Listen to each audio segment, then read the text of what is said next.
Salut la famille, j'espère que vous allez bien. Alors, petite vidéo coaching, donc réponse à un abonné.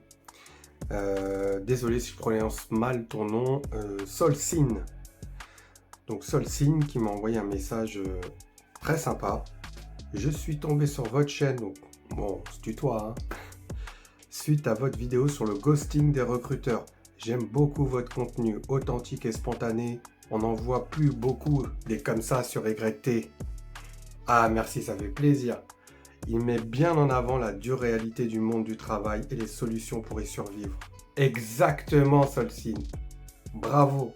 Merci beaucoup. Des commentaires comme ça, franchement, ça fait chaud au cœur. Ça me donne envie de continuer, ça me motive. Merci beaucoup, Solcine. Franchement, j'ai envie encore de donner plus et d'aider plus les personnes dans ton cas. Et ça me fait trop plaisir. Donc, on enchaîne. Hein, donc, Solcine qui voulait des vidéos sur les thèmes du présentéisme. Il m'a mis pourquoi pas aborder si ce n'est pas déjà fait. J'en parle vite fait, mais en vrai, non, c'est pas déjà fait. J'en parle par-ci par-là dans certaines vidéos, mais pas des thèmes. Donc, je te remercie beaucoup parce que ça va me permettre aussi d'aider des personnes qui sont dans le même cas et qui ont les mêmes demandes que toi. Pourquoi pas aborder la culture du présentéisme au travail ou encore la concurrence entre collègues. Et bah c'est parti pour cette vidéo coaching. Donc déjà, le premier thème, c'est le présentéisme au travail. Donc, comment combattre ce fléau? C'est un fléau, surtout en France, c'est ancré dans la culture. Il faut arriver tôt pour se faire bien voir et partir tard pour se faire bien voir. Sinon, t'es un chien de la casse. Sinon, tu vaux rien. Sinon, tu taffes pas. Sinon, tu es un syndicaliste. Sinon, voilà. On te traite de tous les noms, et noms d'oiseaux et autres. Vous connaissez le game, comment il est. Malheureusement, c'est vrai. C'est vrai qu'en entreprise, le présentéisme, il est il est omniprésent, mais vraiment.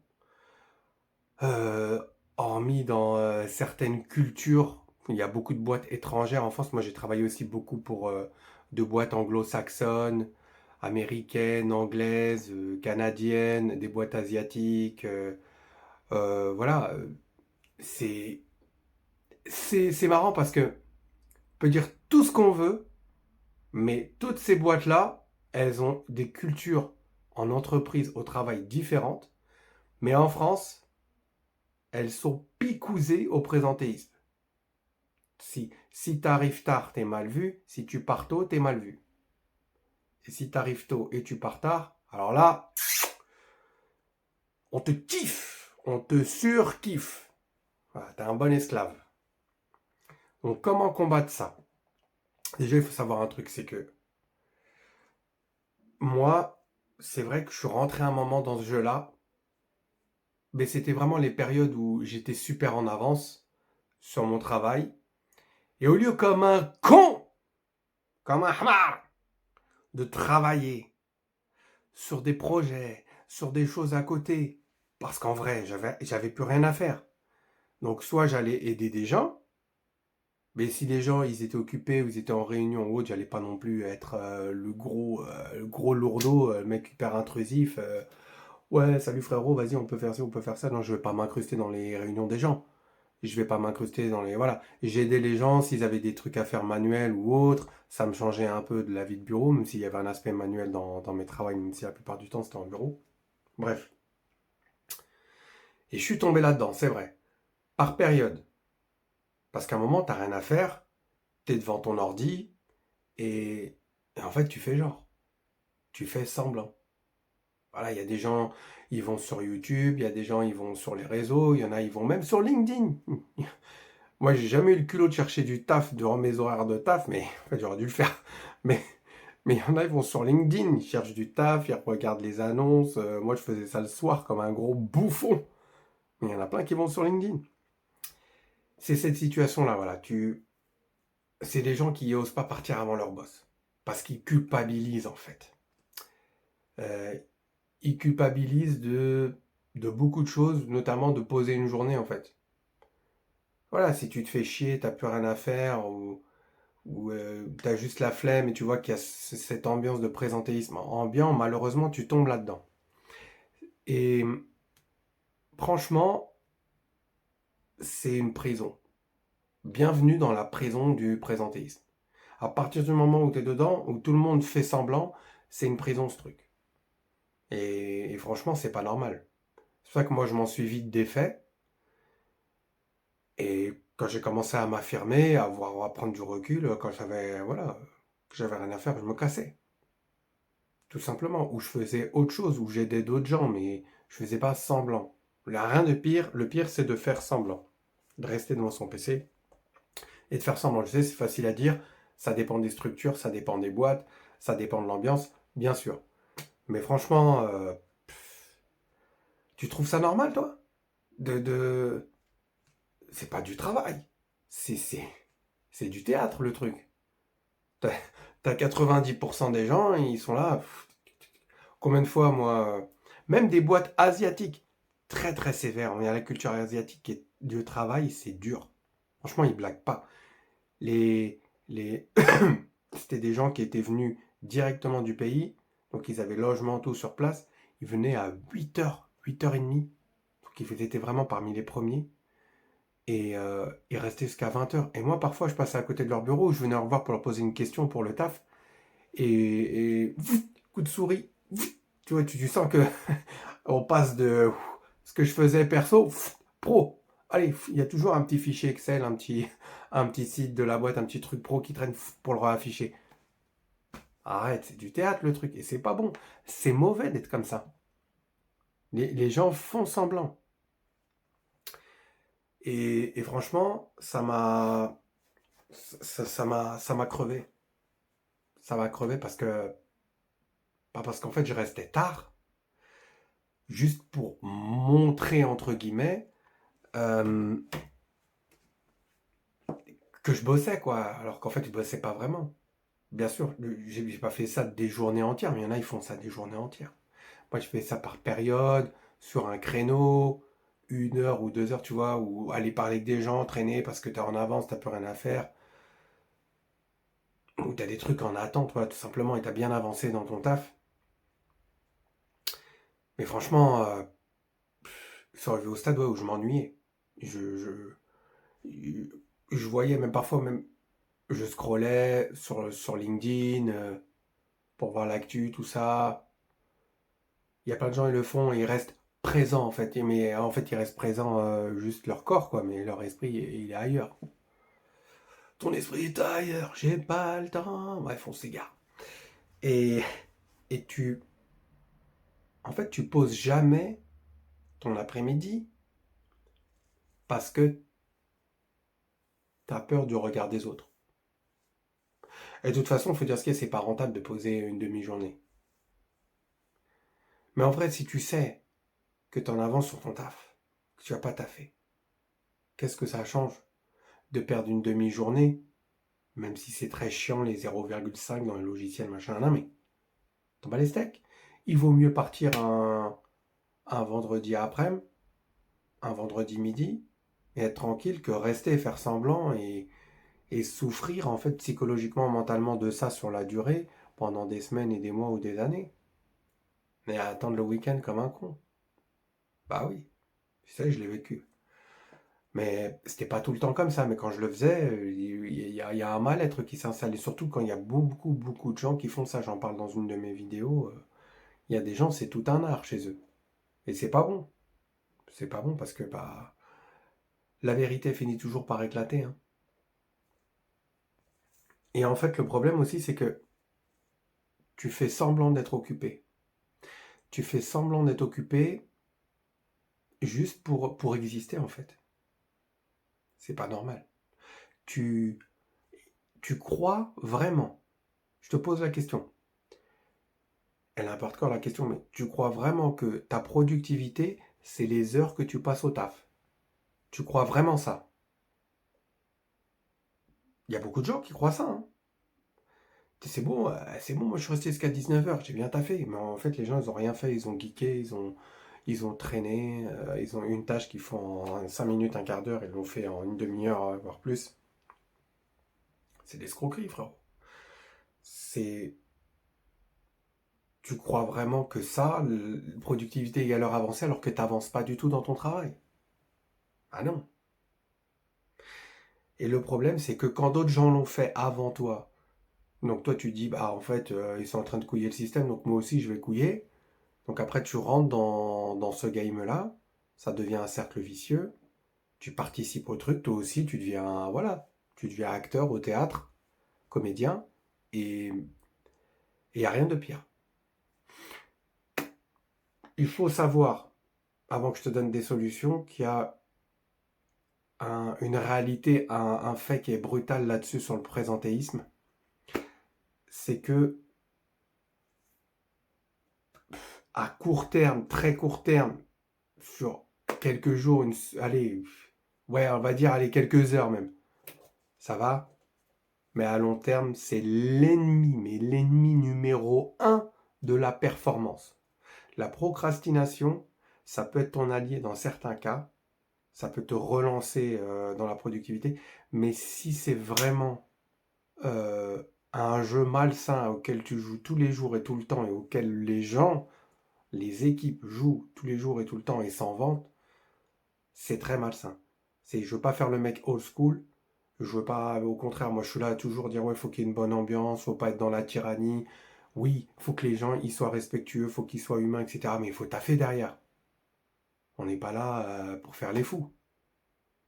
Donc c'est très néfaste, très très très néfaste pour, la bonne santé de l'entreprise ou de la structure dans laquelle tu travailles. C'est en fait, il y en a, ils maîtrisent tellement l'art de ça, de présenter, que c'est devenu du bullshit toxique qui est prétexté en professionnalisme, entre guillemets. Ouais, les gens, en fait, ils ont pris... Moi, j'ai vu, quand j'ai travaillé dans des grands groupes, il y avait des gens, ils restaient, ils blablataient toute l'après-midi. Toute l'après-midi, blablataient avec un tel, avec un tel, avec un tel. Oh, Mathieu le mielleux. Ouais, salut, tu vas bien? Ouais, trop cool. Ah ouais, super sympa et tout. Ah ouais, blablabli, blablabla, et blablabli, et ça dose sur la table, et ça dose, et machin. Et après, quand tout le monde part, 18-19, ils commencent à bosser. Bah, ils vont bosser une heure et demie. Donc ils vont partir en fait vachement tard, même en bossant pas beaucoup. 20h, 21h, 21h30. T'es sérieux? Donc en fait, t'es parti hyper tard pour bosser moins que quelqu'un qui a fait un vrai 9-17 et qui lui s'est fait insulter du regard, les regards laser. Il s'est pris limite dans le boule. Il s'est fait insulter du regard par tout le monde. En mode, mais lui, c'est un gros chien de la casse. Il vit sa best life. Il finit à 17h16, 59. Tu vois même plus son ombre. Alors que lui, il a taffé, mais vraiment taffé, et 10, 20, 30 fois plus que cette personne qui a fait pas grand-chose le matin, qui a rien foutu de l'après-midi, qui a bossé une heure et demie le soir. Il y en avait quelques-uns qui faisaient ça, ouais. Et ils étaient très bien vus par la boîte. C'était des gros susboules, des gros lèche-cul. Et aujourd'hui, ils ont même des bêtes de poste. Et je citerai pas de nom. Je leur souhaite tout le meilleur. Mais franchement, c'est très malsain. C'est très très très malsain. C'est un jeu très dangereux et un jeu très malsain. Faut avoir des bons alliés. Hein, faut déjà, bon, faut que, voilà, humainement et psychologiquement, on soit aussi OK avec ça, ce qui n'est pas mon cas. Euh, et surtout, encore un fait assez brutal, c'est le fait que il y a même certaines boîtes qui encouragent ça. Voilà, qui encouragent ce comportement parce que, bah, si les gens se font chier, autant qu'ils fassent semblant de bosser, il y en a qui se disent ça. Sauf que bah, c'est des boîtes qui vont crever à petit feu. Parce qu'après, ils vont dire oui, mais il n'y a pas d'évolution, il n'y a pas de développement, il n'y a pas d'expansion, il n'y a plus de performance. Que les gens soient habitués en fait à bosser au ralenti comme ça. Il y a des solutions, les gars. Première solution. Apprends, mais vraiment, hein, c'est dur, parce que c'est pas du tout dans la culture française. Apprends à partir quand ton taf il est fini, bordel. Ton taf il est fini, tu te casses. Salut, bislama, moi je me casse. Voilà, adios, bye bye, ciao, next. Voilà, abonne-toi, partage, like. Voilà, tu vois, apprends à te casser, quoi. Apprends à te casser. Ton taf, il est fini. Tu vas pas repartir sur un truc que tu sais, le truc, il va te prendre 2 3 heures ou plus. Tu le laisses pour le lendemain matin. C'est tout. Ce n'est pas procrastiner, ça n'est pas couiller, c'est ton taf de la journée il est fini, il est fini. Tu vas être payé plus si tu fais plus? Bah vas-y, reste. Tu vas pas être payé plus si tu fais plus? Bah vas-y, casse-toi. C'est tout. Ça, c'est été numéro un. Numéro 2, solution, pardon. Numéro 2, deuxième solution. Ça, j'ai toujours dit, c'est ton travail qui parle pour toi. Donc fais du bruit avec tes résultats. Tes résultats, ton travail, le factuel. Ça va parler pour toi. Pas ta présence. Pas ton acte de présence. Là, t'es comme ça. Ou les mecs, voilà, ou j'en sais rien, tu tapes dans un entrepôt ou quoi. T'es là, tu fais semblant de balayer depuis 3 heures. Non, c'est ton. C'est ton. Tes résultats, ton taf. Bien sûr, si t'es capable d'obtenir des résultats et de travailler pour l'entreprise, d'obtenir des résultats probants, c'est ça. C'est ça qui a de la valeur. Troisième solution, pour les managers, hein. Je reviens toujours comme je l'étais moi pendant 10 piges. J'aime bien toujours mettre un petit soupçon de management dans mes vidéos. Pas toujours, mais bon, là je trouve que c'est opportun. La famille. Valoriser ceux qui délivrent.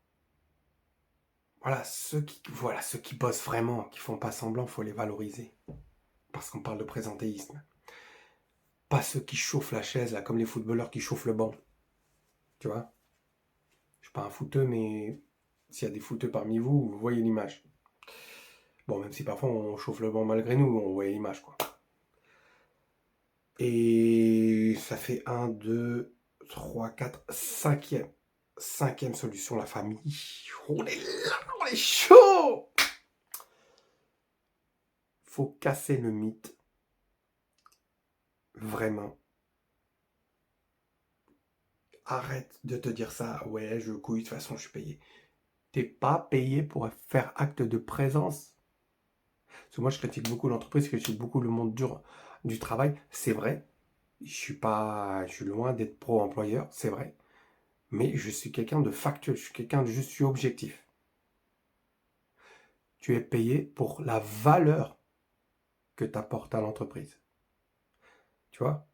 Donc c'est pas parce que tu sais que tu te fais couiller, que tu es un esclave, que voilà, que tu donnes ce qui est le plus précieux au monde, ton temps contre du taf, qu'il faut non plus abuser. Frérot, t'es là aussi pour taffer un peu.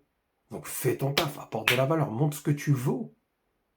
Tu veux qu'on te juge par l'escroquerie, parce que tu es en train d'escroquer tous les jours? Non, arrête. Moi, je suis pas dans les délires comme ça. Donc, tu te casses, tu te désabonnes, hein. Non, non, tu es là pour apporter un minimum de valeur, d'efficacité, de travail. Voilà, montre ta plus-value. On t'a pas embauché juste pour tes beaux yeux.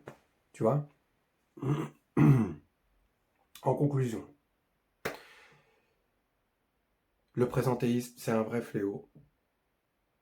Le respect, ça se gagne pas en partant tard du bureau. Ça, c'est dans ton psychologique et dans le psychologique de beaucoup de gens. Vraiment, si tu taffes bien, que tu vois que tu as des bêtes de résultats et tu pars quand tu dois partir, si un jour tu dois terminer un truc, tu dois terminer tard, bah bien sûr. Je vais pas dire, oui, fini à 17h tous les jours. Même si moi c'était très mal vu de partir à 17h, mais quand j'avais fini un truc, je partais à 17h, 17h30. Oui, les gens me faisaient du regard, oui, j'étais jugé.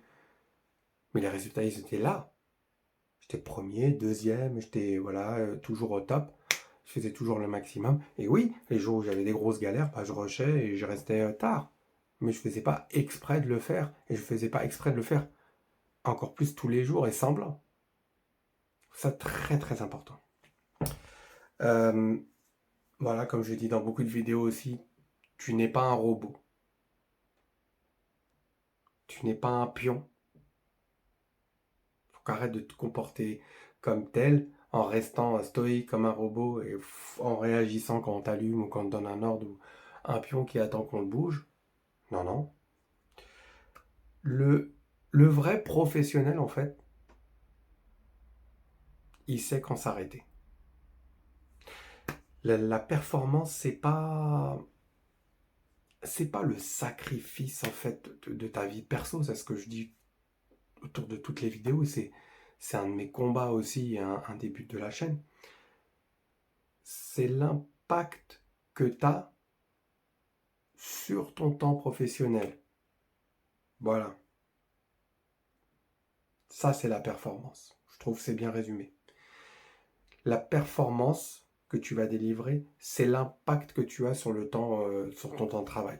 Le vrai impact, la vraie valeur qui va impacter sur l'évolution, voilà, la santé financière de l'entreprise, mentale, humaine, tout. C'est ça la vraie performance. Voilà, ça c'était pour le présentéisme. Ça va être un peu long cette vidéo. Maintenant, la concurrence entre collègues. Alors, déjà, est-ce que tu penses que ton ennemi, c'est ton manager? Parce que moi, les managers, ils prennent beaucoup dans les vidéos. Mais c'est pas tous des bâtards, c'est pas tous des chiens de la casse.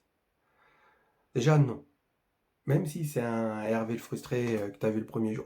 Salut, c'est Hervé, tu me fais un café? Non, non. En principe, en tout cas sur le papier, c'est pas ton ennemi. Ok? Il faut se dire, pareil pour les collègues. Mais déjà, pense à ton manager. Parce que c'est... Parfois, on croit que c'est notre supérieur, voilà, qui est là, qui prend les gens de haut, qui nous fait la misère. Et non, lui, c'est loin d'être ton ennemi. Si c'est quelqu'un d'à peu près sain, là, ça peut même mettre ton ami, mais ami dans le sens allié, hein, parce que voilà, il faut quand même faire la part des choses. Et non, c'est souvent la personne qui a deux bureaux de toi, là, ou même un bureau, tu vois. Cette personne qui te sourit, là, qui est sympa, en façade, Mathieu le mielleux, là. Tu vas bien? Ouais, trop cool. Ça te sourit par derrière. Ça te, hein, ça t'encule avec du gravier. Il y a un peu de sable pour salir le tout. Et souvent, c'est ces personnes-là là, qui sont à un bureau, deux bureaux de toi, ils sabotent ton taf en silence derrière ton dos. Tu sais, ils font du sabotage. Là. Te niquent la gueule derrière ta gueule. Et toi, tu vois rien venir. Souvent, tu vois rien du tout même. Et ça, c'est la guerre froide du bureau. Donc, si tu parles de... Moi, c'est à ça que ça me fait penser, hein, en tout cas dans le contexte bureau. Après, c'était dans un autre contexte pour préciser aussi. Comme ça me permettra aussi de faire d'autres vidéos. Mais c'est la situation où tu peux plus faire confiance. Tu peux plus faire confiance à personne dans l'équipe dans laquelle tu es. Et là, ça devient tendu, ou juste certaines personnes. Parce que voilà, parce qu'il y a des égos, parce qu'il y a des rivalités, il y a des gens qui se la pètent. Moi, j'étais arrivé jusqu'à un stade où je cachais mes idées, quoi. Je cachais mes idées de peur qu'on les voit, tout simplement. Et, et à cause de ces gens-là, tu arrives en stress à chaque réunion, tu vois. Comment dire? Car tu sais que ça joue perso. Encore l'analogie avec le foot, je ne suis pas du tout un footeux, ancien footeux durant mon adolescence, mais maintenant je m'en bats les steaks total. Tu sais que ça joue perso, que ça joue pas collectif. Donc du coup, tu gardes un peu tes trucs pour toi parce que tu sais que on va reprendre tes idées, quelqu'un va reprendre tes idées pour tirer la couverture vers lui. Donc je comprends un peu ces situations-là aussi. Il y a aussi des situations où tu te compares. Tu peux pas ne pas te comparer à tes collègues. Parfois même certains sont des ennemis parce que c'est des gros chiens de la casse. Tu te compares, tu vois, tu te juges. Et tu as l'impression d'être en compétition constante. Tu vois, qu'est-ce que je veux dire par là? Tu fais ton taf. Mais pourtant, euh, c'est un peu marrant, c'est un peu marketeux comme terme, mais tu fais ton taf pendant que d'autres ils font du personal branding interne, tu vois. Ils font leur pub, quoi. Alors qu'ils en font 3 fois moins que toi, tu vois. Je suis arrivé hein, dans des structures où il y avait ça. Ça fout trop la haine, mais bon. C'est comme ça, j'ai fait avec. Les... parlais d'une vérité brutale. Moi, j'aime bien aussi mettre des vérités, en tout cas de mon vécu par empirisme. C'est que, comment dire, les entreprises, elles aiment bien ça aussi, la concurrence. Parce qu'elles se disent que la concurrence, ça va inciter les gens à être plus performants. Mais le problème, une des vérités brutales, c'est que c'est que les entreprises, elles créent cette guerre en favorisant... En fait, l'effet, c'est que ça favorise l'individualisme au lieu de favoriser le collectif. C'est ça l'effet, en fait, néfaste de ça. Tu vois? Et là, on est sur du vécu, on est sur du concret, la famille. Quand il n'y a pas de vision claire, moi je parle souvent de vision dans mes vidéos, donc quand il n'y a pas de vision claire, qu'on met juste en concurrence les gens parce qu'on se dit, bah voilà, ils vont s'arracher la gueule et puis ça va les inciter à se bouger le cul. Mais quand il n'y a pas de vision claire, qu'on ne dit pas aux gens, voilà notre but, notre vision c'est ça, et on veut ça pour arriver à ça, et qu'on dit juste, on fait juste des classements à chaque fois. Quand c'est comme ça, comment le dire gentiment? Les gens en fait ils se bouffent la gueule pour exister, quoi. C'est ça le problème. Ils veulent toujours être premiers. Et puis, si t'es premier et un gars il est deuxième, tu te dépasses de 0,5, il va te chercher des noises pendant un moment. Il va dire ouais mais t'as triché, t'as grugé, ça m'est arrivé. Hein. Ça passe au-dessus. T'en fous. Bref. Le système en fait il te pousse à jouer des coudes, tu vois. Il te pousse à jouer des coudes. Pourquoi? Parce que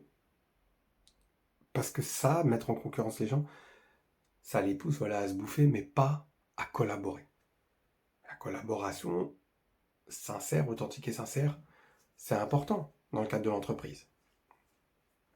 Là, c'est un des effets néfastes de